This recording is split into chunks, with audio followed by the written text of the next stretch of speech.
I started I got involved in this, of course, I listened to the people in the 60s like Harry Brown and others who, when gold was $35 an ounce and it stayed at $35 an ounce and we weren't allowed to buy, of course it was fixed by government artificially, although they were printing a lot of money, so it was logic that told us that this price would break down. I had always been attracted more to bullion coins. Not only do I think of this as a long-term safe investment if you're a long-term person, but also if it's a survival, if it's for survival reasons where currencies break down, which history is replete with so many of these examples.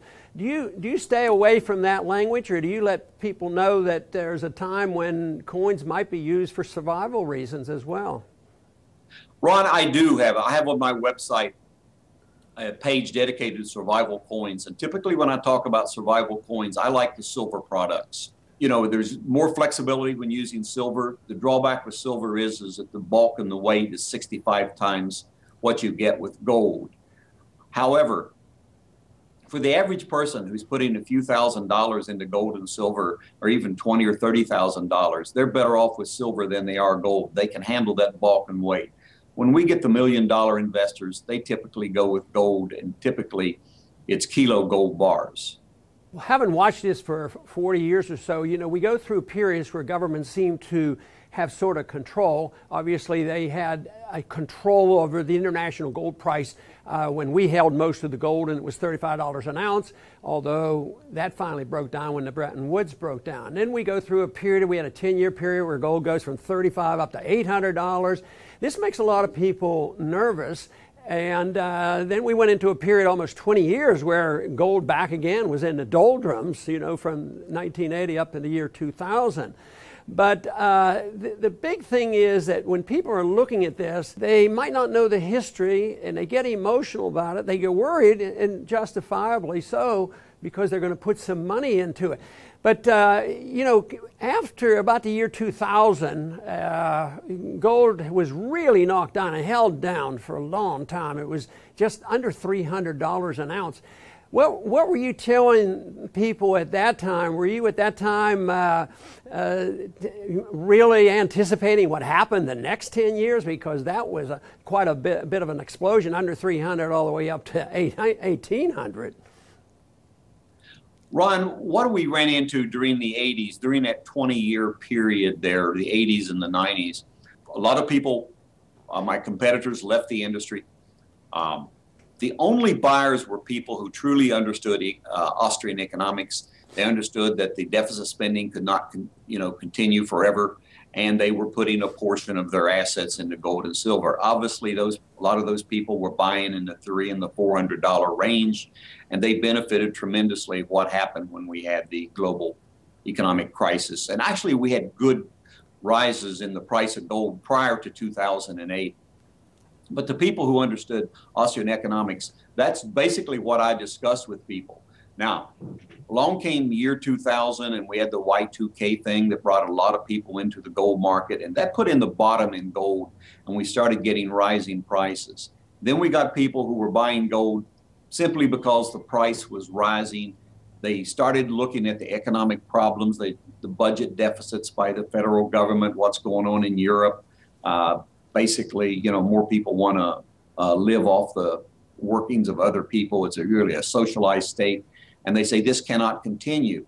And then when we get a big price correction like we've had in the last 3 years, they are really shaken because they keep looking at how bad the economic affairs are around the world, but they do not take into consideration is that we now have generations of people who've been educated in our colleges that fiat money is the way to go.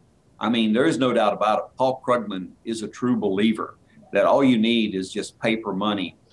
And over a period of time, we know that the paper money will become worthless.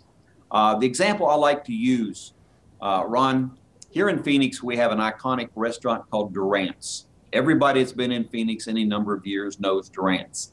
On the wall at Durant's, 1957, March 1957 is a menu. The most expensive steak on the plate was $1.50. They actually had steaks for $1.45, steaks for $1.40, $1.35, different plates. That's how much 5 cents was worth in 1957. Today, you won't pick up 5 cents if you're walking down the street and you see it lying there. Our currency has been debased. So people who understood what was really happening to our currency continued to buy gold, continued to accumulate it. I've now been in the business 40 years, and I've seen it pass from the original buyers to their heirs. Sometimes the heirs listened to what their parents were saying when they were buying. Sometimes they didn't. Sometimes we just see mass liquidations on the, when the original buyer passes. But the situation really stems around, the Keynesian economics that has absolutely dominated the schools and dominates current thinking in the world today. I love to read the Financial Times to get a British view of what's happening in America. New York Times with Paul Krugman. And there's not a financial problem that can't be solved by printing more money as they view it. If there's ever any criticism of the Federal Reserve, it's that they don't print enough money or they don't have the interest rates at exactly the right rate. No one ever talks about the eventual demise of the dollar and the fact that all paper currencies, once they've been delinked from gold, eventually are printed until they're worthless. And right now, foreign policy is playing a role in this too. With us being involved in Ukraine and pushing the Russians to the Chinese, and they dealing outside of the gold, the petrodollar. This may have a long time bearing on gold as well, because I think it's really going to undermine the dollar. So foreign policy events are also very, very important. Right now we're sort of still in a correction phase, and gold is a commodity. It'll act like a commodity. Prices will go up and there'll be correction, but it's also, as far as I'm concerned, money. Do you want to make any anticipation statements about when you think this is going to end, and what would you expect? Are you in the business of making projections at all, or what? Because right now people are wondering, if they bought gold at $1,700, they're pretty leery about, how strong they are for this type of investment. Ron, I believe if a bottom hasn't already been put in the gold and silver markets, they're being put in. I believe there's minimum downside from this level. I recently sold a second house that I own, and the bulk of those proceeds are going into the gold and silver market. I sell a product that I believe in. It's not a product that I just sell because I make a living at it. It's a product that I believe in. And I don't see how anyone can study Austrian economics and the writings that come out of the Mises Institute and not believe that eventually this currency has to become worthless. A 1957 steak for $1.50, and today those are $50 steaks.